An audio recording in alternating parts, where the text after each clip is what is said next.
Welcome to for the people. నేను మీ అవినాష్ జనగామ. మాజీ CM YS Jagan Tirumala పర్యటన రద్దయింది. టూర్ క్యాన్సిల్ కు సంబంధించి వైఎస్ జగన్ కీలక వ్యాఖ్యలు చేశారు. లడ్డు వివాదం నుంచి తప్పించుకునేందుకే చంద్రబాబు డిక్లరేషన్ అంశాన్ని తెరపైకి తెచ్చారని ఆరోపించారు. ఎట్టి పరిస్థితుల్లో చంద్రబాబు తప్పించుకోకూడదనే ఉద్దేశంతోనే తాను తిరుమల టూర్ ను రద్దు చేసినట్లు వైఎస్ జగన్ తెలిపారు. లడ్డుపై చంద్రబాబు పచ్చి అబద్దాలు ఆడుతున్నారని జగన్ ఆరోపించారు. జగన్ చేసిన వ్యాఖ్యలు ఇప్పుడు చర్చనీయాంశంగా మారాయి. మరోవైపు సాయంత్రం జగన్మోహన్ రెడ్డి ప్రెస్ మీట్ చూసాం. ఇప్పుడు ప్రస్తుతానికి చంద్రబాబు నాయుడు మాట్లాడుతున్నటువంటి విధానాన్ని కూడా లైవ్ చూసాం. ఇప్పటి వరకు మనం ఓ మాట జగన్ చెప్పకనే చెప్పాడు, నా మతం మానవత్వం అనేటువంటి మాట. At the same time Chandrababu Naidu గారు కూడా ఇందాక మాట్లాడుతూ, సీఎం గా ఉన్నటువంటి చంద్రబాబు నాయుడు మాట్లాడుతూ కూడా ఇందాక చెప్పినటువంటి మాట, మేము కేవలం డిక్లరేషన్ మాత్రమే అడిగాం, కానీ ఆయన్ని వచ్చి ఇక్కడ ధర్నాలు ర్యాలీలు కూడా చేయకుండా ప్రశాంతంగా వచ్చి దేవుణ్ణి దర్శనం చేసుకోమని కూడా చెప్పామనేటువంటి మాట చెప్తా ఉన్నారు.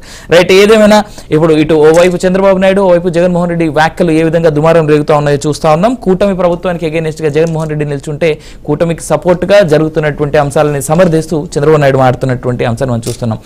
ఇక ఇవాళ మనతో పాటు జాయిన్ అవుతున్నటువంటి ఈ ఫర్ ద పీపుల్ అనేటువంటి డిబేట్ లో మనతో పాటు జాయిన్ అవుతున్న వ్యక్తులు తులసిరెడ్డి గారు కాంగ్రెస్ నుంచి, సుధాకర్ రెడ్డి గారు ఏపీ టీడీపీ నుంచి, విల్సన్ బీజేపీ నుంచి, కనకారావు గారు వైఎస్ఆర్సీపీ నుంచి, అలాగే కంచర్ల విజయభాస్కర్ గారు విశ్లేషకులుగా ఇవాళ మనతో పాటు మన స్టూడియోలో ఉన్నారు.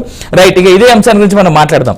చంద్రబాబు నాయుడుది రాక్షస పాలన లేదా ప్రస్తుత కూటమి పాలన అంతా రాక్షస పాలన అని అంటున్నటువంటి జగన్మోహన్ రెడ్డి గారి వ్యాఖ్యల్ని తులసిరెడ్డి గారు ఎలా చూస్తారనేటువంటి అంశాన్ని చూద్దాం. ఎందుకంటే సీనియర్ మోస్ట్ కాంగ్రెస్ నాయకులు, అలాగే ఉమ్మడి ఆంధ్రప్రదేశ్ నుంచి ప్రస్తుతం వరకు ఉన్నటువంటి విడిపోయిన తెలంగాణ ఆంధ్రప్రదేశ్ కూడా చూస్తున్నటువంటి వ్యక్తి.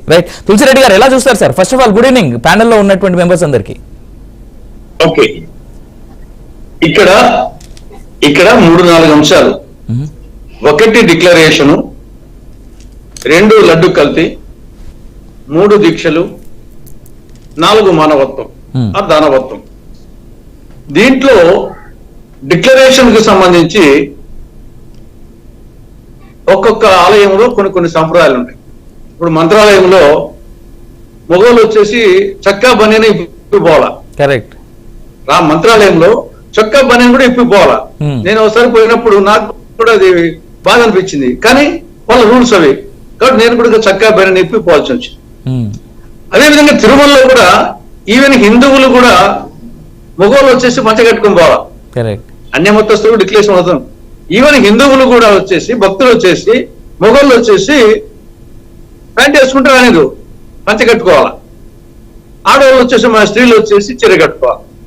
కాబట్టి ఇవి ఒక్కొక్క, అదే విధంగా వచ్చేసి కేరళలో వచ్చేసి అయ్యప్ప స్వామికి అక్కడ ఆడవాళ్ళను వచ్చేసి అలో చేయరు, ఒక ఏజ్ తర్వాత ఉండే వాళ్ళను. కాబట్టి ఒక్కొక్క ఆలయానికి ఒక్కొక్క సంప్రదాయాలు ఉంటాయి. అది ప్రభుత్వం పెట్టినటువంటి నిబంధనలు కాదు, అవి దానికి సంబంధించినటువంటి ట్రస్ట్ బోర్డులు. హలో, మీరు మాట్లాడే తులసిరెడ్డి గారు, వేరే వాళ్ళ కాల్ మ్యూట్ లో అన్మ్యూట్ అయినట్టుంది, వాళ్ళు బయట ఎక్కడ ఉండొచ్చు కాక. తులసిరెడ్డి గారు మీరు మాట్లాడండి. ఇప్పుడు ఓకే ఓకే ఓకే మాట్లాడండి. కాబట్టి ఇక్కడ తిరుమలలో వచ్చేసి డిక్లరేషన్, అన్యమతస్థుల డిక్లరేషన్ అనేది ఇది కొత్తగా వచ్చిందేం కాదు. అది ప్రాచీన కాలం ఉంటే లేకపోవచ్చు, కానీ మధ్యలో వచ్చింది. కానీ అది టీటీడీ వాళ్ళు వచ్చేసిన పెట్టినటువంటి నిబంధన, ప్రభుత్వాలు పెట్టిన నిబంధన కాదు, టీటీడీ వాళ్ళు పెట్టుకున్న నిబంధన. దాంట్లో వచ్చేసి అక్కడికి పోయే వాళ్ళు అన్యమతస్థులు వచ్చేసి దేవుని మీద నాకు విశ్వాసం ఉంది, నమ్మకం ఉంది అని ఒక రాసి ఉంటారు, దాని సంతకం పెట్టాలా. దీనికి ఇంత రాద్ధాంతం చేయాల్సిన అవసరం ఏముంది? జగన్మోహన్ రెడ్డి నీకు ఇష్టం లేకుండా పోతే పోవాలి, లేదా నమ్మకం ఉంది దేవుని మీద అన్నప్పుడు ఒక సంతకం పెట్టడానికి ఏముంది? రూల్స్ అందరికీ ఒకటే కదా. మాజీ ముఖ్యమంత్రికైనా, ఎమ్మెల్యేకైనా, సామాన్యులకైనా, భక్తులకైనా నేనే చెప్పాను కదా, హిందువు కూడా వచ్చేసి పంచగట్టుకుంటే లోపల పంపిస్తారు, పంపేరు లేకపోతే. కాబట్టి అంత మాంచేత నేను దానికి అన్ని మతస్థులకు డిక్లరేషన్, వీళ్ళకి హిందూ సేమ్ మతస్థులకు ఇది కూడా ఉంది. కాబట్టి ఇక్కడ నువ్వు నమ్మకం లేకుండా పోతే, వాడికి పోదలుచుకోకపోతే వద్దు. లేదు నమ్మకం ఉంటే దేవుని దగ్గర సంతకం పెట్టడానికి, నాకు నమ్మకం ఉంది సంతకం పెట్టడానికి, ఏం నీకు వచ్చేసి నామోషం నాకు అర్థం కాలేదు. కాబట్టి డిక్లరేషన్ విషయంలో జగన్మోహన్ రెడ్డి చేసింది తప్పు. ఆయన నేను పోనన్నా చెప్పాలా, పోతే సంతకం అన్నా పెట్టాలా. అంటే ఇక్కడ ఇంకొక అంశం ఉంది. రెండవ ఇంకొక అంశం ఉంది తులసిరెడ్డి గారు ఇక్కడ, చెప్పండి. అంటే ప్యానెల్లో ఉన్నటువంటి అందరు మెంబర్స్ కూడా చెప్తున్నటువంటి మాట ఇది చాలా క్లియర్ గా జగన్మోహన్ రెడ్డి మాట్లాడుతూ చెప్పినటువంటి మాటల్లో మాజీ సీఎంకే ఈ పరిస్థితి ఎదురైతే మరి దళితుల పరిస్థితి ఏంది అండి. అంటే ఇక్కడ కాస్ట్ కమ్యూనిటీ తర్వాత ఆల్రెడీ రిలీజియన్ ఇష్యూ అనేటువంటి నడుస్తా ఉంది, బట్ కాస్ట్ కమ్యూనిటీ ఇష్యూని కూడా పెద్ద ఎత్తున పైకి లేపాలనేటువంటి దురుద్దేశం ఏమైనా జగన్మోహన్ రెడ్డిలో ఉందా అనేటువంటి అంశాన్ని కూడా ఇక్కడ మనం ప్రశ్నించాల్సిన అవసరం ఉంది. కరెక్ట్, దాంట్లో స్పష్టంగా తెలుస్తుంది కదా వచ్చేసి. ఇప్పుడు అన్య మతస్థులు అన్నాడు, అన్య మతస్థులు అన్నారు.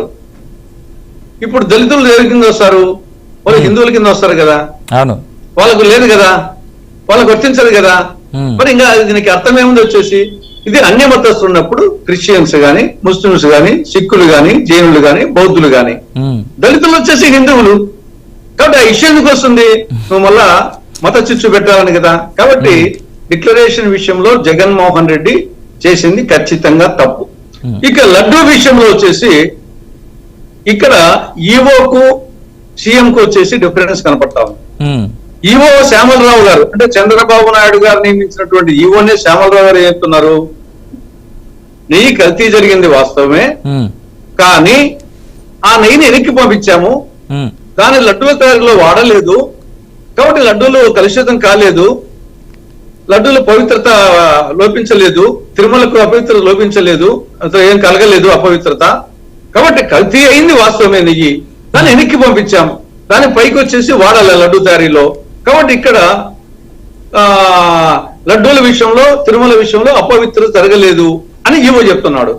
కానీ ముఖ్యమంత్రి గారు ఏం చెప్తున్నారు, నెయ్యి కల్తీ జరిగింది, ఆ నెయ్యి పైకి వచ్చింది, దాని లడ్డూ తయారీలో వాడినారు, ఆ లడ్డూలు భక్తులు తిన్నారు, నైవేద్యం కూడా వాడారేమో, కాబట్టి మొత్తం వచ్చేసి అపవిత్ర జరిగిపోయిందని చెప్పేసి సీఎం చెప్తున్నారు. ముందు వాళ్ళిద్దరు తెలుసుకోవాలి, రైట్, వాళ్ళిద్దరు ముందు తెలుసుకోవాలి, ముందు ఈ మిగతా ఇది కాదు. సీఎం అండ్ ఈవో వాళ్ళిద్దరు తెలుసుకోవాలి, ఎవరిది కరెక్ట్, ఆయనది కరెక్టా ఈయనది కరెక్టా. కల్తీ జరిగింది వాస్తవంతో ఒప్పుకుంటున్నారు, అది వెనక్కి పంపించాము పైకి రాదని ఆయన అంటున్నాడు, దీని పైకి వచ్చేసింది వాడినారు, లడ్డూలు వచ్చేసి తిన్నారు, భక్తులు తిన్నారు, వాళ్ళ యొక్క మొత్తం వచ్చేసి జరిగిందని చెప్పేసి నేను అంటున్నాడు. కాబట్టి ముందు వాళ్ళిద్దరు తెలుసుకోవాలా. ఈ పరిస్థితుల్లో ఈవోనే అపవిత్ర జరగలేదు అంటే దానికి ఇదంతా రాద్ధాంతం చేయడమే కాకుండా దానికి మళ్ళా వచ్చేసి ఒక ఆయనేమో శాంతి హోమము, ఒక ఆయనేమో వచ్చేసి ప్రాయశ్చిత్త దీక్ష. రైట్, అవి రెండు ప్రస్తుతానికి తులసిరెడ్డి గారు, ఆ రెండు టాపిక్స్ ప్రస్తుతానికి అప్పగిస్తామండి. మనం కేవలం